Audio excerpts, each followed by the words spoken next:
sa organiseerid? Mida sa organiseerid seal? Mida?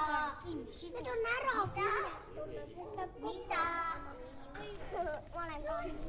Ma arvan, et baleriinile. Ja me täna proovime neid. Kas see läheb sinu majas või? Mida ma teadmatan minu lasteaia? Minu nimi on Dagmar, õpetan balletti.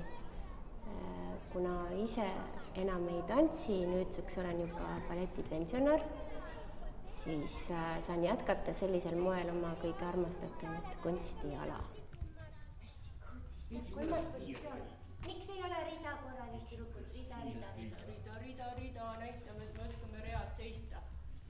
Sisse kuud, sisse pikka, hinga ka, eks? Ära unusta hinga. Ja mina siis õpetan, kuna ma olen ise ikkagi nagu Vaganova kooli klassikalist balletti õppinud, siis ma oskan ka sedasama ise õpetada.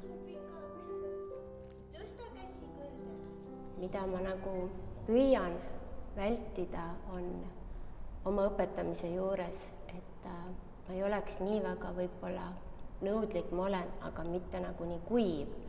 Et lastega sa pead olema loominguline, kuna meil ei ole balletikool, vaid meil on huvihariduskool. Kõvasti nagu nõelad. Üks tõmban. Triikraud. Ja nõelad. Aga selge ei väsi ära, Roosi. Tõmban ennast sinna jalgade poole. Mäletad, tiri, tubli oled. Alusame tõstad üles väljapoole. Oi, see raske. Teine jalg. Sirutame nõelad.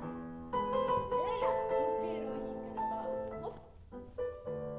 Kõige ilusamad jalatõmmeid. Kui ma näen ära, et ikkagi lapsel on see mingi tantsuline anne ja et ta võiks balletiga tegeleda, siis ma kuidagi läbi kavaluste hakkan niimoodi proovima teda nagu tõmmata lahti, et ta nagu iga kuuga hakkab rohkem aru saama, milleks ta siin stuudios meil käib.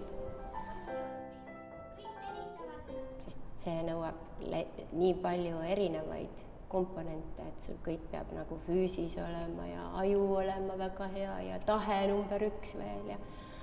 Aga mina nagu olen üliõnnelik, kui ma näen, et siin nad armastavad seda tantsukunsti, et nad tahavad tantsida. Mina lihtsalt oma balletitunnis õpetan neile need algtõed, oma kehatunnetuse.